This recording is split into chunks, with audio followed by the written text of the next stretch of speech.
Hello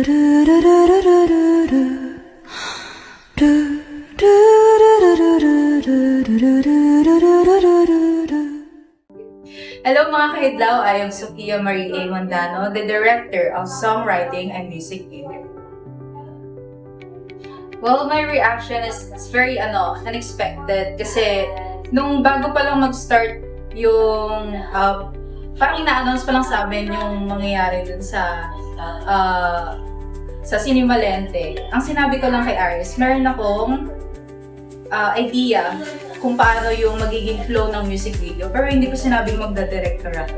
So parang sabi ko, parang kaya yun, ganito yung bibigyan ko na lang sila ng idea, gano'n, pero wala talaga, hindi ko ini-aim yung pagda-director.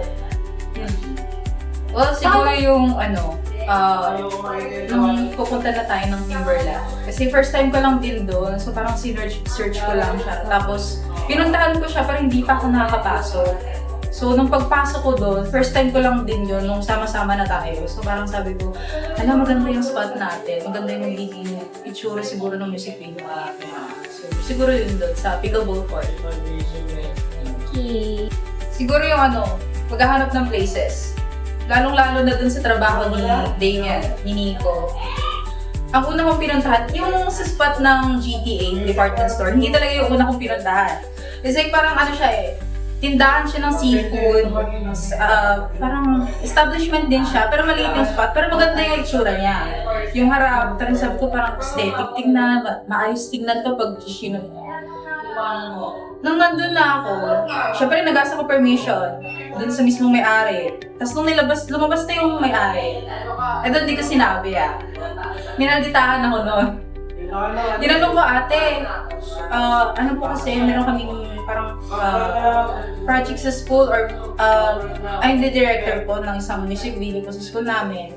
Kung pwede po na mag-shoot dito sa harap niyo. So, nag-ask ako ng permission. Sabi niya, hindi pwede. Tapos, mag-ask pa ako doon, sinarahan ako ng pinto. Sabi ko, first time nangyari yung gano'n na sinarahan akong gano'n. Wala akong nagawa. Tapos nung binuntahan ko na yung GTA department store doon na medyo welcoming sila, talagang all smiley si ate. Talagang sabi niya, sige kahit isama mo yung pangalan ng store namin, go.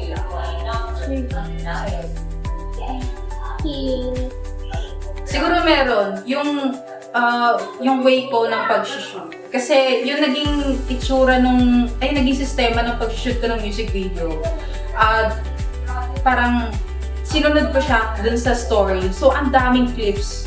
Talagang nahirapan kami. Umabot ng more than 14 minutes yung dating nung music video. So, sa 5 minutes yung max nung music video. So, parang may sinabi kasi si Sunny sa akin bago ko pa lang mag-start yung shooting, tinanong niya sa akin na, Be, paano yung sistema nung pag-shoot mo ng music video? May nagpe-play ba ng music?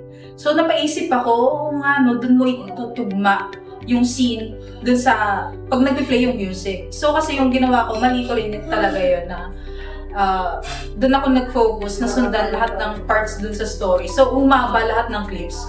Pagdating sa editing, ayun na. Doon na talaga na parang okay pa. Yun. Ang pinaka naging favorite ko ay sina Nico as Damien and Joanna as Kriana. So both of them, una nilang punta sa bahay. Medyo parang intimidating sila pareho sa akin. So sabi ko parang, paano kaya approach tong dalawa?